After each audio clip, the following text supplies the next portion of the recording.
પંચાયત સમાચાર 24 માં આપનું સ્વાગત છે। મલ્લિકાર્જુન ખડગેના વિવાદાસ્પદ નિવેદન સામે ભાજપ આકરા પાણીએ। ગુજરાત પ્રદેશ ભાજપના અધ્યક્ષ જગદીશ વિશ્વકર્માએ કોંગ્રેસની ઝાટકડી કાઢી। સ્થાનિક સ્વરાજ્યની આગામી ચૂંટણીઓના પડઘમ વચ્ચે ગુજરાતમાં પ્રાદેશિક અસ્મિતાના મુદ્દે રાજકીય ગરમાવો તેજ બન્યો છે। ભારતીય રાષ્ટ્રીય કોંગ્રેસના રાષ્ટ્રીય અધ્યક્ષ મલ્લિકાર્જુન ખડગે દ્વારા કેરળ વિધાનસભા ચૂંટણીના પ્રચાર દરમિયાન ગુજરાતીઓ માટે અભણ શબ્દનો પ્રયોગ કરવામાં આવતા વિવાદનો વંટોળ ઊભો થયો છે। આ વિવાદાસ્પદ નિવેદનને પગલે શાસક પક્ષ ભારતીય જનતા પાર્ટીએ અત્યંત આક્રમક વલણ અપનાવી અને કોંગ્રેસના નેતૃત્વ પર આકરો પ્રહાર કર્યો છે। ગુજરાત પ્રદેશ ભાજપના અધ્યક્ષ જગદીશ વિશ્વકર્માએ આ નિવેદનની આકરી ઝાટકણી કાઢતા જણાવ્યું હતું કે કોંગ્રેસના નેતાઓ વારંવાર ગુજરાતીઓ અને ગુજરાતની ગરિમાને ઠેસ પહોંચાડવાનું કાર્ય કરે છે। તેમણે આક્ષેપ કર્યો હતો કે દેશની સર્વોચ્ચ પદ પર બિરાજતા નેતાઓ જ્યારે જનતા માટે આવા હીન શબ્દોનો પ્રયોગ કરે છે ત્યારે તેમની સંકુચિત માનસિકતા છતી થાય છે।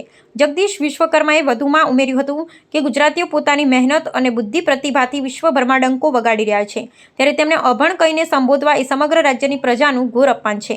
આ ટિપ્પણીને પગલે આગામી સ્થાનિક સ્વરાજ્યની ચૂંટણીઓમાં રાજકીય સમીકરણો પ્રભાવિત થવાની પ્રબળ શક્યતા જોવા મળી રહી છે।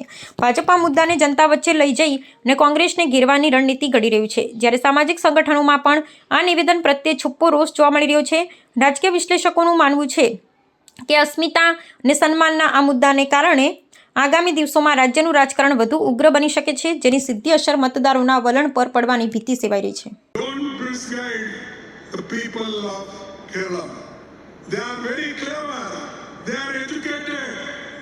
Modi ji, Vijay, you both can fool people who are illiterate in Gujarat or in other place, but you can't fool Kerala people. કોંગ્રેસના રાષ્ટ્રીય અધ્યક્ષ મલ્લિકાર્જુન ખડગે અને કોંગ્રેસીઓને પૂછવા માંગુ છું કે ગુજરાત પ્રત્યે એટલું ઝેર કેમ?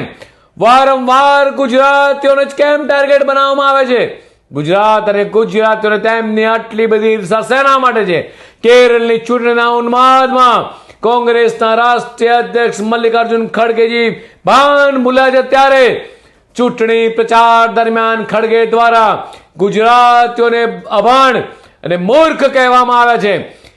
પીએમ નરેન્દ્ર મોદીજી અને કેન્દ્રીય ગૃહ મંત્રી અમિત શાહ જેવા ગુજરાતી નેતાઓ સામે સીધી રાજકીય લડત ન આપી શકનારા હવે ગુજરાતીઓનું અપમાન કરી રહ્યા છે। માત્ર ગુજરાત નહીં, દેશ વિદેશમાં રહેતા તમામ ગુજરાતીઓનું વારંવાર અપમાન એ ગુજરાતી ક્યારેય સહન નહીં કરે।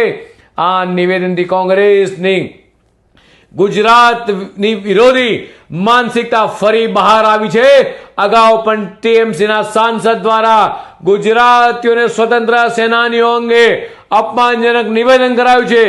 પ્રશ્ન ઉઠી રહ્યો છે કે રાષ્ટ્ર નિર્માણમાં ગુજરાતીઓના વિશાળ યોગદાનને શું ખડગે ભૂલી ગયા છે કે પછી ગુજરાતના વિકાસને અહીંની એકતા સામે ગભરાયેલા છે? ગુજરાતની સાણી અને સમજુ જનતા છેલ્લા 27 વર્ષથી એ ગુજરાતની તિજોરી પર એ કોંગ્રેસનો કાળો પંજો પડવાતો નથી। દેશની 140 કરોડ જનતાએ દેશની તિજોરી પર ત્રણ વખત એ કોંગ્રેસનો કાળો પંજો પડવાતો નથી, ત્યારે દેશને આઝાદી આપવામાં જેમનું અમૂલ્ય યોગદાન છે એવા આપણા રાષ્ટ્રપિતા મહાત્મા ગાંધીનું અપમાન છે, જેમણે સ્વતંત્ર આંદોલનમાં પોતાનું સમગ્ર જીવન ખપાવી દીધું। આઝાદી પછી પણ દેશના 562 રજવાડાઓને એક કરી ભારતની અખંડતા જાળવી રાખવાનું અભૂતપૂર્વ કામ કર્યું હોય તેવા લોખંડી પુરુષ સરદારભાઈ વલ્લભભાઈ પટેલનું સનાતન અપમાન છે। વિશ્વભરમાં રહેતા તમામ ગુજરાતીઓનું અપમાન છે। મલ્લિકાર્જુન ખડગેને તેમના તમામ કોંગ્રેસીઓને સોનિયા ગાંધીજીને રાહુલ ગાંધીજીને પૂછવા માંગુ છું કે આવો ગુજરાતમાં પછી ખબર પડશે।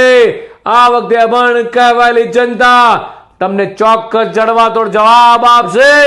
ગુજરાત કોંગ્રેસ અને મલ્લિકાર્જુન ખડગે જો આ મામલે માફી નહીં માંગે તો પછી ગુજરાતની જનતા પોતાનો કરારો જવાબ આપશે। ફરીથી રાહુલ ગાંધી મલ્લિકાર્જુન ખડગે 6.5 કરોડ ગુજરાતી નહીં, દેશ વિદેશમાં વસતા તમામ ગુજરાતીઓની માફી માંગે, માફી માંગે, માફી માંગે. ખડગેજી આનો જવાબ, આ બંને ગુજરાતીઓ તમને ભારે પડશે લખવો તો લખી રાખજો.